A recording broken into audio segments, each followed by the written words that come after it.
வைடபுள் contact கிடையாது. இது just வந்து வேலிடிட்டினா என்னன்றதை பார்த்துட்டு agreement to restrain the trade marriage பற்றி. ஆல்ரெடி அக்ரிமெண்ட் வந்து என்ன மாதிரி இருக்கக்கூடாது, வைடு என்னென்ன கன்சிடரேஷன் டு வைடுன்றதை பார்க்க போகிறோம். To define the voidable conduct as agreement which enforced by the law at the option of one or more person the parties thereto but not option for others. அக்ரிமெண்ட்டில் இல்லாதவங்களுக்கு law enforcement பண்ண முடியாது. Voidable கான்ட்ராக்டில் agreement to restrain of marriage நிறுத்துற மாதிரி any agreement restrain the marriage any one unless மைனராக இருந்தால் marriage பண்ணக்கூடாது. அது ஆல்ரெடி லா இருக்குது. பட் வேறு எதுக்கும் வந்து அந்த அக்ரிமெண்ட் மைனராக பண்ணுற அக்ரிமெண்ட் வந்து செல்லாது. எக்ஸாம்பிள் பார்ப்போம். Meena married Ashish when was 14-year-old. After he turned 18, she want to leave Ashish, get married someone. She can option out the marriage contract. She was minor when entering into marriage agreement. Marriage அக்ரிமெண்ட்டில் வந்து enter ஆகிறப்போ அவங்களுக்கு 14 வயசு. அப்போ 18 வயசு வரப்போ marriage கான்ட்ராக்ட்லேருந்து வெளியே வந்து வேறு யாருனா கல்யாணம் பண்ணிக்கலாம். God married. ஏன்னா அவங்க மைனராக இருக்கப்போ பண்ண அக்ரிமெண்ட் வந்து வைடு. மேரேஜுங்கிறது ஒரு அக்ரிமெண்ட் தான், marriage contract. Agreement to restrain the trade. ஒருத்தரை வந்து ட்ரேட் பண்ணக்கூடாது, இல்லை இந்த இடத்துல பிஸ்னஸ் பண்ணக்கூடாது அப்படிங்கிறதும் வந்து வைடு தான். ஆனால் சம் கண்டிஷன்ஸ் இருக்குது. அவரோட குட்வில் அவர் சேல் பண்ணிட்டுருக்காப்புல, இந்த பர்டிகுலர் நாலேஜோ லொக்கேஷனையோ அவர் வந்து சேல் பண்ணிட்டாப்புல அப்படின்னா அங்கே வந்து அவர் ட்ரேட் பண்ணக்கூடாது. அதாவது குட்வில்ல மட்டும் சேல் பண்ணியிருந்தா, ஏன்னா அந்த தான் வந்து ப்ராப்பர்ட்டி, அதை சேல் பண்ணியிருந்தால் மட்டும் ரிஸ்ட்ரெயின் பண்ண முடியாது. மற்றபடி நார்மலான ட்ரேட் பண்ணக்கூடாதுன்னு ரிஸ்ட்ரெயின் ஆஃப் ட்ரேடெல்லாம் வந்து வைடு தான். Provides every agreement which is any one restrained from exercising lawful passion possession trade business any kind. Extent void தான். எக்ஸம்ஷன், அதான் சொன்னாலே எக்ஸம்ஷன்னா agreement not carried business which is goodwill sold. Goodwill வந்து sale பண்ணிட்டாங்க. One who sell goodwill in business may be agreed to by refrain from carrying similar business பண்ணக்கூடாது, ஏன்னா குட்வில்லை வந்து sale பண்ணிட்டாங்க. ரெண்டாவது ஸ்பெசிஃபிக் லொக்கேஷனில் பண்ணக்கூடாது. as long as buyer or any person driving title of goodwill from him carrying a like business limited appearing in court reasonable. இந்த profession வந்து கோர்ட்டுக்கு போகலாம், ரிஸ்ட்ரெயின் பண்ண முடியும் குட்வில்ல சேல் பண்ணியிருந்தால். அடுத்தது அக்ரிமெண்ட் டு ரிஸ்ட்ரெயின்டு லீகல் ப்ரொசீஜர்ஸ். இதுலேயே வந்து என்ன வைடு, எக்ஸம்ஷன் என்ன பார்க்கலாம். by which any party thereto restricted absolutely from enforcing the ரைட்ஸை வந்து என்ஃபோர்ஸ் பண்ணக்கூடாது, ரெஸ்ட்ரிக்ட் பண்ணுறது.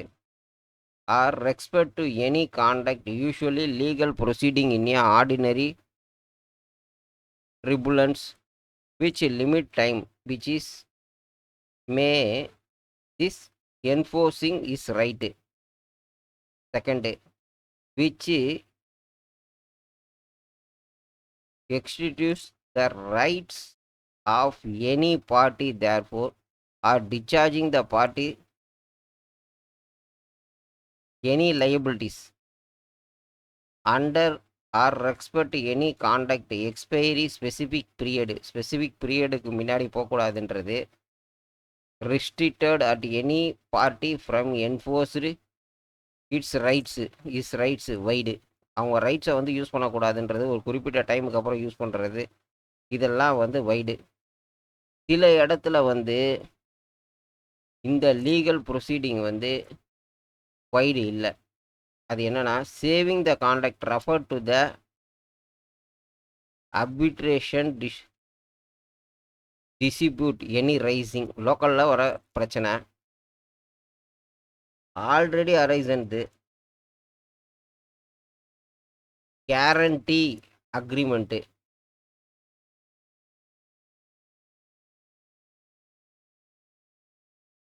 இது 3 இடத்துலையும் வந்து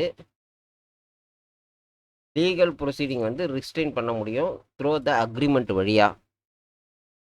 this section not render legal contract two or more person agree to dispute any arising between them அவங்களுக்குள்ள வர டிஸ்பியூட்டை respect to subject or class subject to the refer to the arbitration அவங்களுக்குள்ள இருக்கிற the amount of award arbitration recovery with respect to division referred அவங்களுக்குள்ள solve பண்ணிக்கணும். அதனோட subject class எல்லாமே வந்து அக்ரிமெண்ட்டில் இருக்கும். Nor shall be section render legal any contact writing by which two or more person refer to the arbitration any question between them already arising affect any provision any law in force time being referred to the arbitration. அதே மாதிரி bank rendering legal contact writing which bank financial institute stipulated terms guarantee agreement made provision to the guarantee extinguishment rights discharge ரைட்ஸ்லேருந்து வெளியே வர்றது discharge பண்ணுறது இதெல்லாம் வந்து liability அவங்க தான் liability ஏன்னா அவங்க வந்து கேரண்டரு. அக்ரிமெண்ட்டு எக்ஸ்பைரி ஆகிற ஸ்பெசிஃபிக் டைம் எதுவும் நாட் லெஸ் தென் 1 year.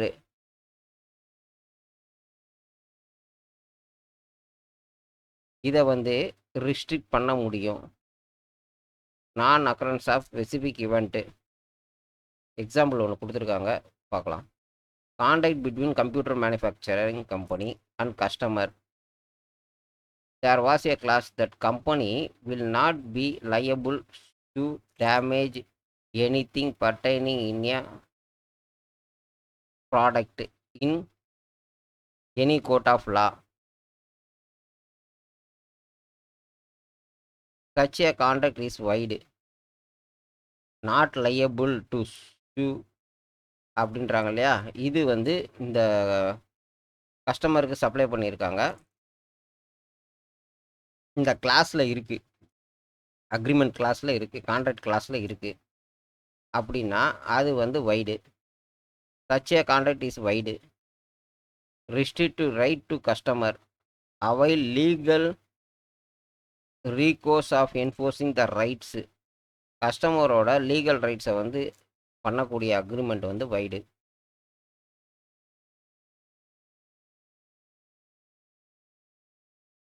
அடுத்தது agreement void for uncertainty, providing the agreement meaning in is not certain, capable to make the certain is wide.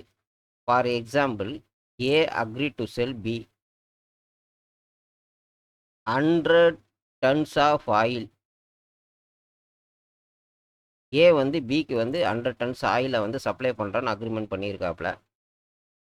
100 tons of oil. There is nothing to show the kind of oil. என்ன kind oil, என்ன make, sorry என்ன name, என்ன kind of oils. 10 to agreement is wide. Uncertainty சரியா விவரிக்கப்படவில்லை. A agreed to sell B 100 tons of oil. Specific description